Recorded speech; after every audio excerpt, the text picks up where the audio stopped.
Hello good morning बच्चों, मैं आदर्श अग्रवाल आप सभी प्यारे प्यारे बच्चों का अपनी बेटी के यूट्यूब के चैनल मेरे पिताश्री की पाठशाला पर बहुत बहुत स्वागत करता हूं। बच्चों, इस समय मैं आपको पढ़ा रहा हूं chapter work power and energy और आज का जो टॉपिक है मेरा वो है पावर का टॉपिक है।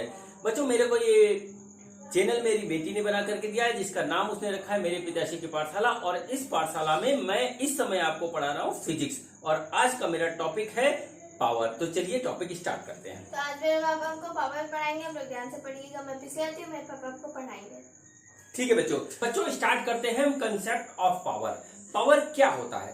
पावर होता है वर्क करने के रेट को हम पावर कहते हैं। ठीक है, जैसे हमारा वर्क जल्दी हो रहा है तो पावर ज्यादा है, वर्क कम हो रहा है तो हमारा पावर कम है। इसका मतलब क्या हुआ? जो पावर की डिफिनेशन हुई वो ये हुई कि work done per unit time is known as the power और energy transfer per unit time is known as the power. ठीक है, तो सबसे पहले आप इसकी डिफिनेशन लिख लीजिए। डिफिनेशन क्या है? The work done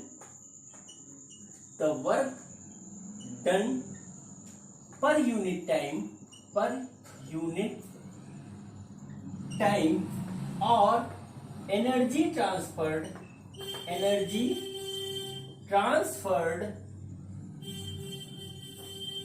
per unit time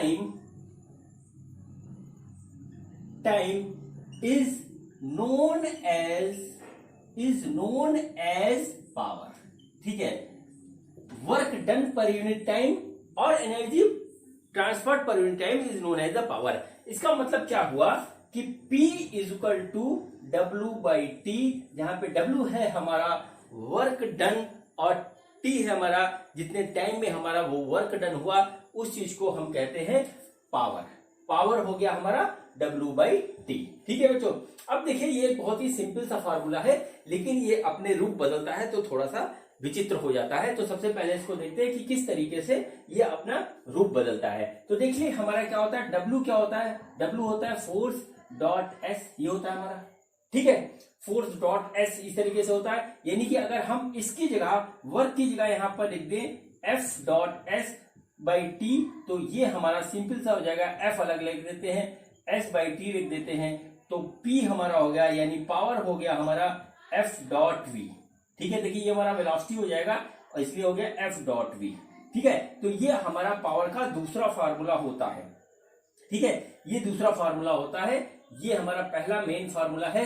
ये तब की बात है जब हमारा फोर्स कांस्टेंट है, लेकिन बच्चों फिजिक्स में फोर्स हमेशा कांस्टेंट रहे ऐसा होता नहीं है। फोर्स वेरिएबल भी होता है, फोर्स इंस्टेंटेनियस भी होता है। तो उस कंडीशन में जो हमारा जो पावर होता है वो कहलाता है इंस्टेंटेनियस पावर। इसका मतलब क्या हुआ कि अगर हमारा फोर्स जो है वेरिएबल है तो उसके कारण जो पावर डेवलप होगी वो होगी हमारी इंस्टेंटेनियस पावर। तो सबसे पहले अब देखते हैं हमारी इंस्टेंटेनियस पावर क्या होती है। इंस्टेंटेनियस पावर क्या होती है? तो बच्चों क्या होती है, अगर फोर्स हमारा वेरिएबल है, ठीक है, फोर्स हमारा वेरिएबल है, ठीक है, तो वेरिएबल फोर्स के कंडीशन में हमारा वर्क भी वेरिएबल होगा। तो वर्क हम सबसे पहले क्या करेंगे, छोटे से टाइम के लिए निकालेंगे तो पावर भी हमारा छोटे से टाइम के लिए निकलेगा और वो हो जाएगा हमारा इंस्टेंटेनियस पावर। तो हम इस तरीके से लिख सकते हैं P इंस्टेंटेनियस, ठीक है, equal to limit delta T tends to 0 delta W upon delta T यानी कि dW/dt। ये हो गया हमारा जो है इंस्टेंटेनियस पावर। अब देखिए dW हमें निकालना है तो dW हम किस तरीके से निकालेंगे, वो निकलेगा F डॉट डी आर। ठीक है, F डॉट डी आर हो जाएगा तो हम यहाँ पे इस तरीके से लिख सकते हैं P instantaneous is equal to F dot d r upon dt और इस तरीके से हो जाएगा ये dr/dt हमारा v हो जाएगा तो ये हो गया हमारा F डॉट v। ठीक है, देखिए ये हमारी हुई कहानी इंस्टेंटेनियस पावर की और एवरेज पावर की। तो हमारे पास दो फार्मूले हो गए, एक हो गया F डॉट वी पावर में और दूसरा हो गया हमारा W/T। ठीक है, इस तरीके से यहां पर दो फार्मूले हुए। अब बच्चों देखिए पावर के केस में, पावर के कंसेप्ट में हमारा वर्क एनर्जी थ्योरम भी आता है। किस तरीके से आता है वो मैं भी आपको दिखाता हूं, फिर आप समझ जाओगे कि वर्क एनर्जी थ्योरम हमारा किस तरीके से काम करता है पावर के कंसेप्ट में। ठीक है, अब देखिए हमने क्या पढ़ रखा है, वर्क एनर्जी थ्योरम में जो चीज हमने पढ़ रखी है वो क्या है, work energy theorem. Work energy theorem में जो हमने पढ़ रखा है वो क्या है, work done by all the forces is equal to change in kinetic energy। ये हमने पढ़ रखा है वर्क एनर्जी थ्योरम में। यानी कि अगर ये वाला वर्क जो हमारा है ये सारे फोर्सेस के द्वारा यहाँ किया गया है, तो हम इसको बड़े आराम से लिख सकते हैं कि delta kinetic energy divided by delta T. ठीक है, मतलब क्या हुआ कि change in kinetic energy upon time ये हमको पावर देगा। जब हम वर्क की जगह चेंज इन काइनेटिक एनर्जी रख देंगे वर्क एनर्जी थ्योरम की सहायता से, तो ये हमको इस तरीके से मिलेगा। इसका मतलब क्या हो जाएगा, चेंज इन काइनेटिक एनर्जी हो जाएगा हमारा P इंटू डेल्टा टी। जितने टाइम के लिए हमको निकालना है वर्क, उतने टाइम को हम यहाँ पर रख देंगे। तो बच्चों ये भी एक हमारा फॉर्मूला होता है पावर का। ठीक है, अब देखिए इसमें और चीजें भी निकलती हैं। किस तरीके से निकलती हैं, सपोज करिए जो हमारा काइनेटिक एनर्जी होता है, काइनेटिक एनर्जी होता है वो होता है 1/2 mv²। अब यहाँ पे डेल्टा के ई लिखा हुआ है, यानी कि डेल्टा के ई का मतलब हो गया कि हम यहाँ पे निकाल सकते हैं डेल्टा वी का स्क्वायर। डेल्टा वी स्क्वायर हमारा क्या होगा, m v final square minus v initial square. अब यदि हमको इनिशियल और फाइनल वेलोसिटी दी हुई है, दोनों में से कोई एक दिया हुआ है, तो हम इस पावर के फार्मूले का यूज करके हम जो है इनिशियल या फाइनल वेलोसिटी भी निकाल सकते हैं, नंबर 1। नंबर 2 हम क्या है, एक फार्मूला हमारा होता है मोमेंटम का, वो होता है 2mk।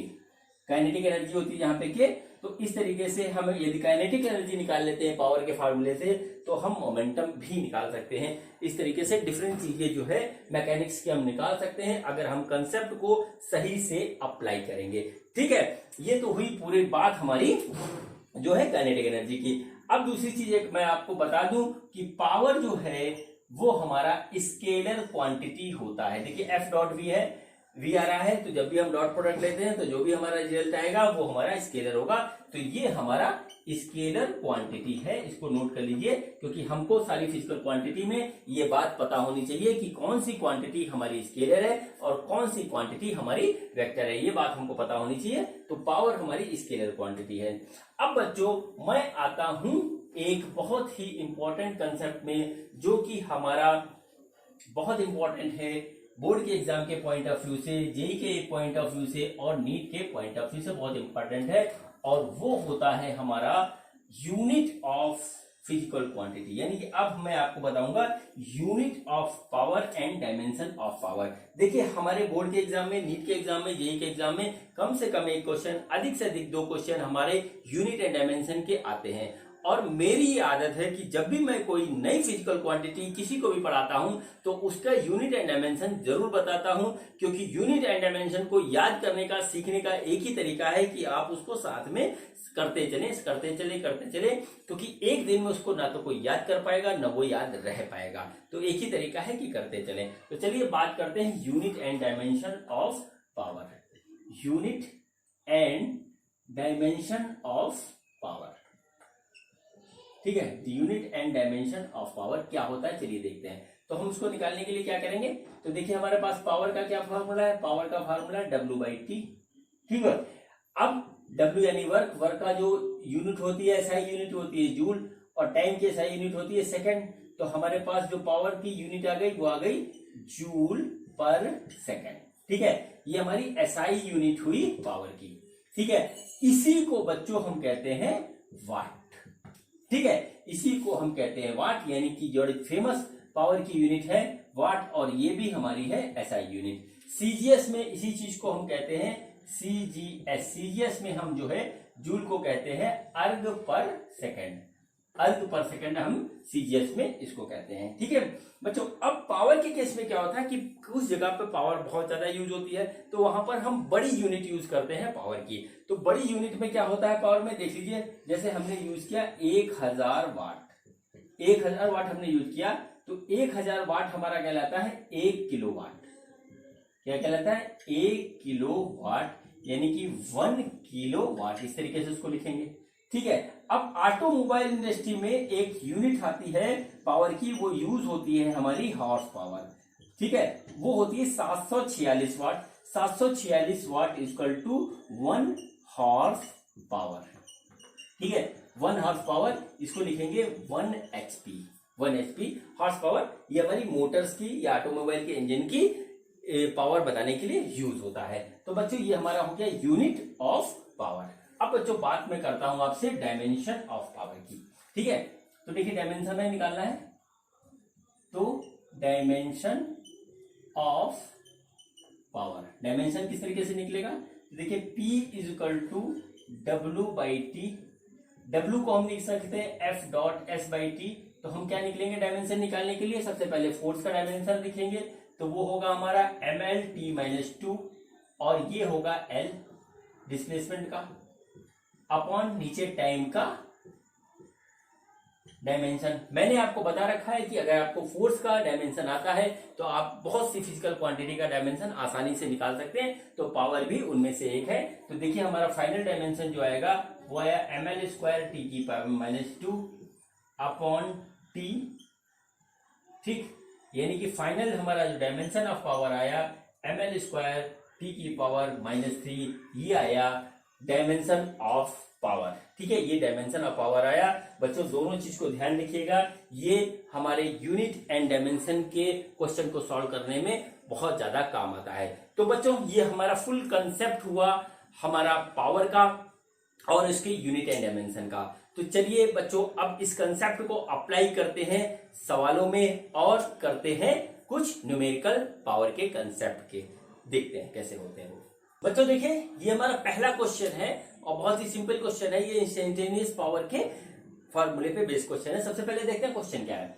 A particles moves with a velocity v equal to this metre per second under the influence of constant force F इतने newton and find the instantaneous power applied to the particle is. तो इसमें instantaneous power हमारा कितना होगा, ये इसके option दे रखे हैं। तो सबसे पहले देखते हैं क्वेश्चन में हमको क्या दे रखा है। देखिए क्वेश्चन में हमको फोर्स दे रखा है, वो दे रखा है वेक्टर के कार्टेशियन फॉर्म में, जो कि दे रखा है 10i plus 10j plus 20k, इस तरीके से दे रखा है। और वेलोसिटी हमको दे रखा है, वो दे रखा है 5i minus 3j plus 6k, इस तरीके से हमको इसकी वेलोसिटी दे रखा है। ठीक, अब देखिए हमको क्या करना है, हमको निकालना है पावर। तो इस कंडीशन में पावर इंस्टेंटेनियस हमारा जो था वो था F.V, किसी भी इंस्टेंट पे हमको निकालना है, वो इस तरीके से था। तो देखिए हम क्या करेंगे, यहाँ पर इसका जो है डॉट प्रोडक्ट ले लेंगे। तो देखिए डॉट प्रोडक्ट कितना आएगा, 10i plus 10j plus 20k ये आ गया, और डॉट यहाँ पे हमने लगाया, ये आया 5i minus 3j plus 6k। अब हम लेंगे इसका डॉट प्रोडक्ट। तो डॉट प्रोडक्ट देखिए कितना आ रहा है, इसको करेंगे तो आ गया 50, ये आ गया माइनस 30, और ये आ गया हमारा प्लस 120, इस तरीके से आया। तो इसका आंसर आ रहा है पूरा का पूरा 140 जूल पर सेकेंड, ये हो गया इसका आंसर। तो हमारा थर्ड वाला ऑप्शन इसका राइट है। तो इस तरीके से ये क्वेश्चन हमारा कंप्लीट हुआ। ठीक है बच्चों, अब इसी तरीके से दूसरा क्वेश्चन करेंगे, लेकिन इसमें एक हल्का सा ट्विस्ट है, देखते हैं इसमें क्या है। देखिए ये हमारा अगला क्वेश्चन है। सबसे पहले देखते हैं क्वेश्चन क्या है। ठीक है, the force this acts on a body for 4 seconds produces a displacement of this, the power used is, इसमें से क्या होगा।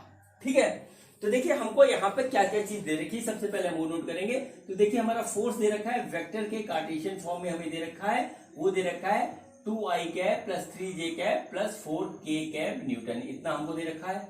डिस्प्लेसमेंट हमको दे रखा है, 3i plus 4j plus 5k metre, इतना दे रखा है। हमको निकालना है पावर यूज्ड। ठीक है, अब देखिए पावर हम दो तरीके से निकाल सकते हैं इसका। एक तो हम निकालें W/T कर लें, या हम कर लें पावर इक्वल टू F.V, दोनों में से हम जो चाहे वो कर लें, उससे निकल सकता है। ठीक है, जैसे मान लीजिए हमको W/T से निकालना है, W/T से हमको निकालना है, तो W हम सबसे पहले निकालेंगे। तो W हमारा क्या होगा, F.S। तो हम यही करते हैं, इसमें निकाल लेते हैं इस तरीके से F.S, यानी वर्क हमारा कितना होगा। तो देखिए ये हो गया 2i, अगर वर्क लिखें 2i plus 3j plus 4k dot 3i cap plus 4j cap plus 5k cap, ये हमारा आ गया इसका जो है वर्क। अब इसको सॉल्व करेंगे तो देखिए कितना आ रहा है हमारा, ये आ रहा है 6 प्लस 12 प्लस 20, तो कुल मिलाकर के ये आ गया हमारा 38 जूल का वर्क हो रहा है इस फोर्स के द्वारा, जब डिस्प्लेसमेंट इतना होता है हमारा। ठीक है, अब देखिए हमको पावर निकालना है, तो पावर होगा हमारा work divided by time. Work हो गया हमारा 38 जूल और टाइम है हमारा 4 सेकंड, तो हमारा आ गया 9.5 वाट। ये हो गया इसका आंसर। ठीक है बच्चों, अब देखिए यहां पर हमको डिस्प्लेसमेंट दे रखा था, डिस्प्लेसमेंट के थ्रू जैसे v हम निकालना चाहें तो v हमारा हो जाएगा डिस्प्लेसमेंट बटे टाइम। ठीक है, जैसे हमारा डिस्प्लेसमेंट वेक्टर है, डिस्प्लेसमेंट वेक्टर को हम टाइम से करेंगे तो हमारा वेलोसिटी वेक्टर निकल जाएगा, और फोर्स का वेक्टर हमको दे रखा है, तो हम फोर्स और वेलोसिटी का डॉट प्रोडक्ट लेकर के पावर निकाल सकते हैं। तो चाहे हम इस तरीके से करें चाहे इस तरीके से करें, दोनों तरीके से हमारा सवाल हो जाएगा और आंसर जो आएगा वो सेम आएगा, बशर्ते हमारी कैलकुलेशन ठीक हो। तो इसका आंसर है ए वाला। ठीक है बच्चों, तो ये दो क्वेश्चन मैंने आपको कराए जिसमें फोर्स, डिस्प्लेसमेंट और वेलोसिटी हमारा वेक्टर के कार्टेशियन फॉर्म में दिया था। अब मैं क्वेश्चन का स्टाइल बदल रहा हूं, अब देखिए किस तरीके का क्वेश्चन अब आता है। ठीक है बच्चों, देखिए ये हमारा अगला क्वेश्चन है और ये क्वेश्चन थोड़ा सा डिफरेंट है। तो सबसे पहले देखते हैं क्वेश्चन क्या है। An object of mass m is initially at rest under the action of a constant force, attains a velocity v in time t, then the average power supplied to mass is. ठीक है, यहाँ पे क्या है कि एक body है, वो इनिशियली रेस्ट में है, उसको हम कुछ पावर देते हैं जिससे उसके अंदर एक वेलोसिटी आती है, और तो उससे पूछा गया है, यहाँ पे ये पूछा गया है कि कितना जो है उसको पावर दिया गया था। ठीक है, तो देखिए हमको यहाँ पे क्या क्या चीज दे रखी है वो देखते हैं। हमको बॉडी का मास दे रखा है, m दे रखा है, इनिशियली वो रेस्ट पे है। ठीक है, इनिशियली वो रेस्ट पे है और t टाइम बाद उसकी वेलोसिटी v हो जाती है। यहाँ पे बात आ गई, हमको निकालना है पावर, तो पावर होता है हमारा w/t। ठीक है, टाइम हमको t पता है, यदि हम w निकाल लें तो पावर निकाल लेंगे। तो w हमारा क्या होता है, w होता है F.s। ठीक है, F.s होता है w हमारा। ठीक है, फोर्स के डायरेक्शन में ही हमारा जो है डिस्प्लेसमेंट हो रहा है, इसलिए Fs हो जाएगा w। तो यदि हमको फोर्स और डिस्प्लेसमेंट दोनों पता है तो हम w निकाल सकते हैं। ठीक है, तो अब देखिए फोर्स हमारा क्या होगा, फोर्स होगा हमारा ma। ठीक है, m हमको दे रखा है, a हमें नहीं पता। ठीक है, तो देखिए अब हम किस तरीके से निकालेंगे, a निकालेंगे। a हमारा क्या होता है, चेंज इन वेलोसिटी बटे चेंज इन टाइम, और वेलोसिटी हमारी कितनी चेंज हो रही है, v हो गई t टाइम के बाद, इनिशियली रेस्ट पे था, डिवाइडेड बाय टाइम t, तो a हो गया हमारा v/t, यानी कि a की जगह हम लिख सकते हैं यहाँ पर v/t। तो हमारा हो गया ये फोर्स हो गया mv/t। ठीक, जिसको हम यहाँ साइड में लिख लेते हैं, force is equal to mv/t, ये आ गया। अब देखिए सेकंड पार्ट आता है डिस्प्लेसमेंट का। ठीक है, डिस्प्लेसमेंट का पार्ट आता है हमारा। अब देखिए क्या हो रहा है, डिस्प्लेसमेंट हम यहाँ पर इस वाले फार्मूले से निकाल सकते हैं, ut plus half at square. देखिए पार्टिकल हमारा इनिशियली रेस्ट में था, यानी u 0 हो गया, टाइम t प्लस 1/2, a हमारा आया है v/t हमने लिख दिया, और इंटू आ गया t स्क्वायर, तो ये हमारा गया कट, तो s हो गया हमारा vt/2। ठीक है, vt/2। अब हम यहाँ पे हमको f भी मिल गया और s भी मिल गया, तो हम बड़े आराम से वर्क निकाल सकते हैं। तो वर्क हो गया हमारा f है, हमारा f जो है वो आया है हमारा mv/t into vt divided by 2, ये आ गया। तो हमने इसको t से t कट गया, तो हमारा जो आया w यानी वर्क वो आया mv²/2। ठीक है, mv²/2 हमारा आ गया जो है वर्क। अब हमें निकालना है पावर, तो पावर हो गया हमारा work divided by time. Work आया है हमारा mv²/2 और इसको टाइम से डिवाइड करेंगे तो ये हमारा आ गया पावर mv²/2।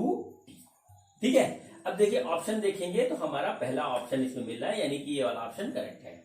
अब देखिए इसके सारे ऑप्शन देखें तो यहाँ पे लिखा हुआ कि both A and B are correct, दूसरा है both A and B are wrong. इसका मतलब क्या हुआ कि हमको बी भी चेक करना पड़ जाएगा। अगर मान लीजिए ये भी सही या गलत हुआ तो फिर हमारा आंसर गलत हो सकता है, इसलिए हम क्या करेंगे, हम इस ऑप्शन को भी चेक करेंगे। ठीक है, अब देखिए पावर आया है हमारा mv²/2 2t। ठीक है, अब फोर्स हमारा क्या है mb/t, यानी कि अगर हम इसको लिखें इस तरीके से mb/t और यहां पे लिख दे v/2, तो कुछ गलत तो होगा नहीं। हमने क्या किया v/2 ठीक है उसे अलग कर दिया। अब देखिए ये mb/t हमारा फोर्स है, तो ये हमारा हो गया फोर्स इंटू v/2। ठीक है, यानी कि fv/2, यानी कि पावर हमारा ये भी है और ये भी है।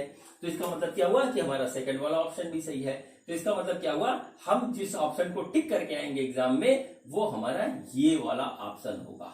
ठीक है, ये वाला ऑप्शन होगा। क्वेश्चन करते समय हमको क्वेश्चन के साथ साथ उसके जो ऑप्शन भी हमको दिए हुए हैं वो भी देख लेना चाहिए, और थोड़ा बहुत उसके हिसाब से भी हमको चलना पड़ता है, वरना सब कुछ आते हुए भी अगर हमने गलत ऑप्शन पे टिक कर दिया तो हमारा नंबर चला जाएगा, इसलिए हमेशा ध्यान रखिएगा। ठीक है, चलिए अब एक क्वेश्चन और करते हैं, वो भी बिल्कुल डिफरेंट क्वेश्चन है।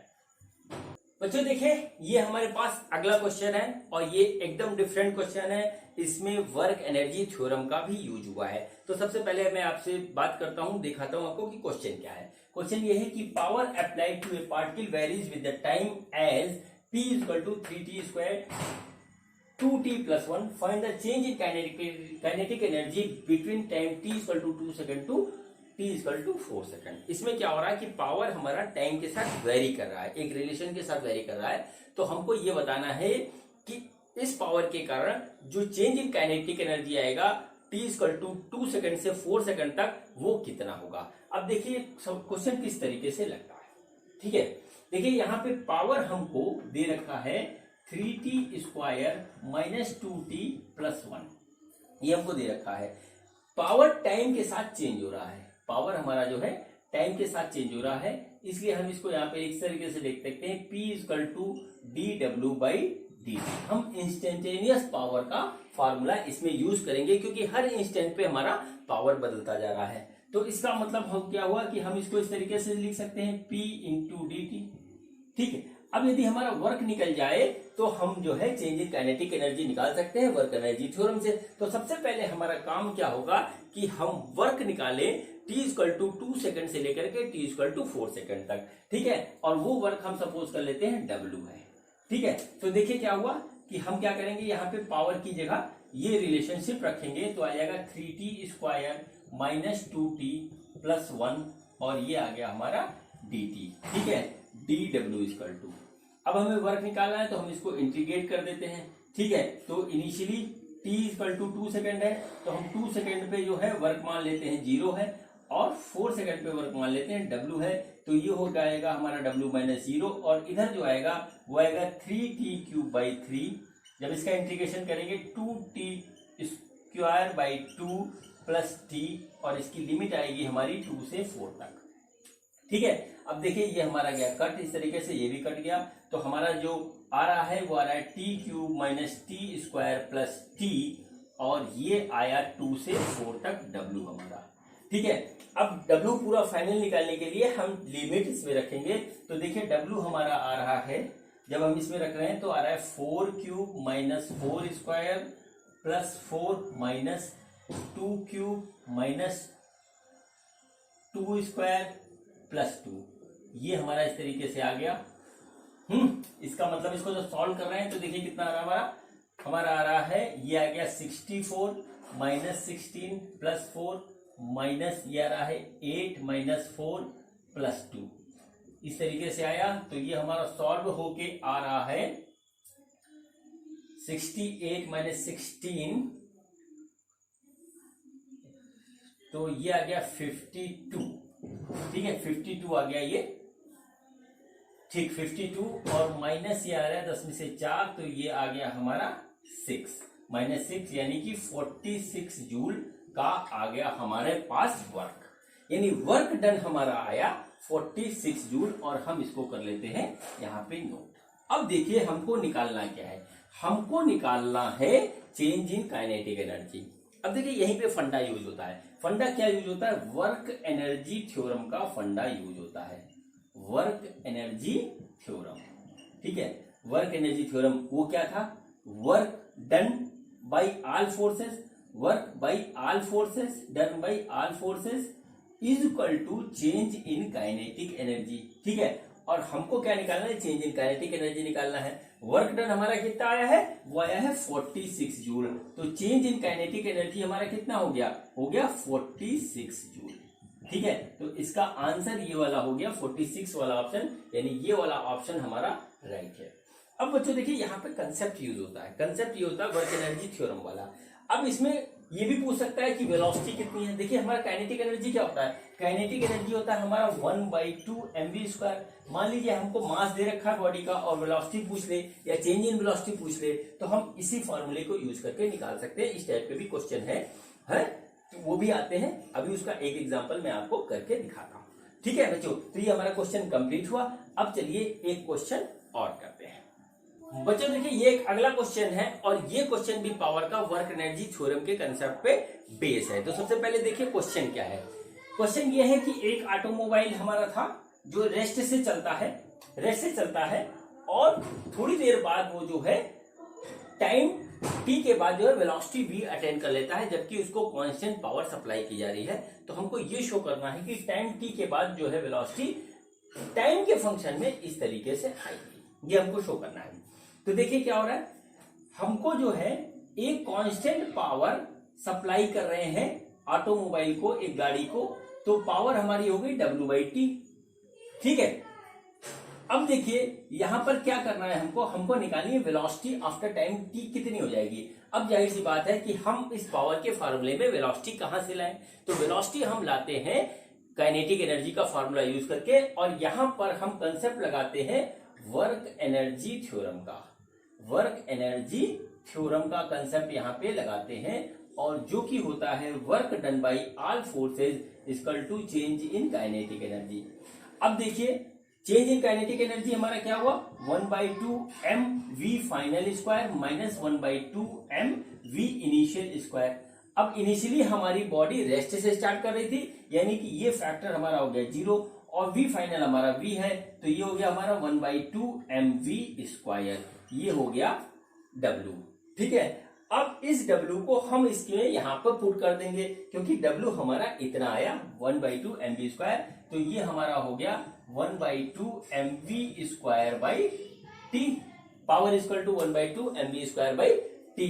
तो ये हो गया हमारा, इस तरीके से अगर हम लिखें तो ये हो गया p इक्वल टू mv²/2t, यानी कि mv² हो गया हमारा 2pt, यानी कि v² हो गया हमारा 2pt डिवाइडेड बाई m, यानी कि v आ गया हमारा 2pt डिवाइडेड बाई m की पावर 1/2, और ये हो गया प्रूफ। ठीक है बच्चों, यानी कि हम वर्क एनर्जी थ्योरम लगा करके पावर के क्वेश्चन में वेलोसिटी निकाल सकते हैं। इसमें इनिशियल वेलोसिटी हमारी 0 दे रखी थी, अगर इनिशियल वेलोसिटी कुछ भी दे रखी हो तो भी हम डिफरेंस से निकाल सकते हैं, वो क्वेश्चन में दिया होता आराम से निकल जाता है। ठीक है बच्चों, तो ये हमारा क्वेश्चन हो गया वर्क एनर्जी थ्योरम का कंसेप्ट यूज करके पावर के कंसेप्ट में। ठीक, अब चलिए एक और क्वेश्चन करते हैं, और वो क्वेश्चन मेरे आज के वीडियो का लास्ट क्वेश्चन होगा। ठीक है, तो चलिए देखते हैं क्वेश्चन क्या है। बच्चों देखिए ये क्वेश्चन है और ये एक डिफरेंट टाइप का क्वेश्चन है, और आज के वीडियो का ये आखिरी क्वेश्चन है। तो सबसे पहले देखते हैं क्वेश्चन क्या है। क्वेश्चन ये है, a force F acting on a body depends on its displacement as a F is directly proportional to s की power -1/3. The power delivered by F will depend on the displacement as, ये हमको दे रखा है। Question ये है कि अगर हमारा फोर्स जो किसी बॉडी पे लग रहा है वो डिस्प्लेसमेंट पे इस तरीके से डिपेंड करता है, तो जो पावर है वो किसके प्रोपोर्शनल होगा, इनमें से कौन सा ऑप्शन होगा। तो हमको क्या करना है कि पावर की डिपेंडेंसी निकालनी है, पावर का फॉर्मूला निकालना है डिस्प्लेसमेंट पे टर्म में। ठीक है, अब देखिए पावर का हमारे पास दो फार्मूला है, एक तो है वर्क डिवाइडेड बाय टाइम और दूसरा है F इंटू वी। ठीक है, दो फार्मूला हमारे पास फार्मूला का है, पावर का है। अब देखिए यहाँ पे टाइम नहीं दे रखा है, टाइम बिल्कुल दे ही नहीं रखा कहीं पे, तो इसका मतलब ये हुआ कि हमारा ये वाला फार्मूला नहीं लगेगा, अब ये वाला फार्मूला लगेगा। इसलिए हमको क्या निकालनी पड़ेगी, वेलोसिटी। ठीक है, अब देखिए हमें वेलोसिटी निकालनी पड़ेगी, ढूंढनी पड़ेगी। वेलोसिटी किस तरीके से हम निकालेंगे, देखिए किस तरीके से निकालते हैं। तो देखिए यहाँ पे हमारा क्या दे रखा है, F is directly proportional to s की पावर -1/3, ये हमको दे रखा है। अब देखिए हम वेलोसिटी ढूंढेंगे तो एफ हमारा क्या होता है, एफ होता है ma, ये हो गया डायरेक्टली प्रोपोर्शनल टू -1/3, यानी कि a is directly proportional to s -1/3। अब a को हम क्या लिख सकते हैं, a को लिख सकते हैं dv/dt is directly proportional to s की पावर -1/3। अब हमको लाना है तो कुछ ना कुछ तो जुगाड़बाजी करनी पड़ेगी।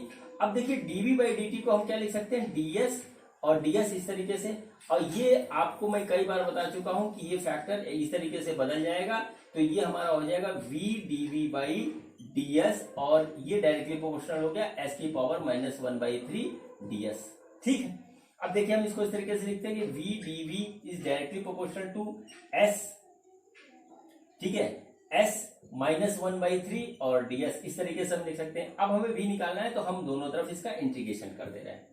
ठीक है, जब इंटीग्रेशन कर रहे हैं तो हमारा जो आएगा वो आएगा v²/2 is directly proportional to the s की पावर 2/3। जब हम इसका करेंगे इंटीग्रेशन तो वो हमारा यही आएगा। हम इसको जो है नीचे फैक्टर वैक्टर हटा दे रहे हैं क्योंकि हमारा प्रोपोर्शनलिटी में बात चल रहा है। तो ये हो गया v² is directly proportional to the s की पावर 2/3, यानी कि v is directly proportional to the s की पावर 1/3। ये हमारा आ गया v की डिपेंडेंसी s के ऊपर। ठीक है बच्चों, अब हमको क्या करना है, हमको निकालना है पावर। ठीक है, तो पावर का यहाँ जो फॉर्मूला यूज हो रहा है वो हो रहा है p is equal to f into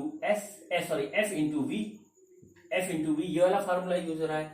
अब हमारा फोर्स डायरेक्टली प्रोपोर्शनल टू है s की पावर -1/3 और v है हमारा s की पावर 1/3, तो पावर भी हमारा प्रोपोर्शनलिटी में आएगा और वो हो जाएगा, यहां पर हम इस तरीके से लिख रहे हैं s की पावर -1/3 इंटू s की पावर 1/3, इसलिए पावर हमारा जो डायरेक्टली प्रोपोर्शनल हो गया वो आ गया s की पावर 0 के ऊपर, और ये हो गया इसका आंसर। हम चारों में से देख लेंगे कि कौन सा ऑप्शन सही है। हमारा चौथा वाला ऑप्शन सही है, यही हम अपने OMR CH में फिल करके आएंगे और पूरे नंबर पाएंगे। तो बच्चों ये मेरा आज का वीडियो था पावर के ऊपर। ठीक है, मैंने अपनी पूरी कोशिश करी आपको पावर का फुल कंसेप्ट समझाने की, यूनिट एंड डायमेंशन के साथ। उम्मीद है कि आपको समझ में आया होगा, और बहुत ही डिफरेंट टाइप के क्वेश्चन कराए हैं, नॉर्मल क्वेश्चन नहीं कराए। मेरी आपसे रिक्वेस्ट है कि अच्छे नंबर पाने के लिए और सक्सेस होने के लिए आप कंटिन्यू प्रैक्टिस जारी रखें, क्योंकि जो है प्रैक्टिस से ही हम प्रॉब्लम पे जो है ओवरकम कर सकते हैं। तो ठीक है बच्चों, इस वीडियो के साथ अब मेरा जो और अगला टॉपिक शुरू होने वाला है वो होने वाला है सेंटर ऑफ मास का, तो आप उसको भी जरूर से जरूर देखिएगा और कंसेप्ट को सीखिएगा। Thank you.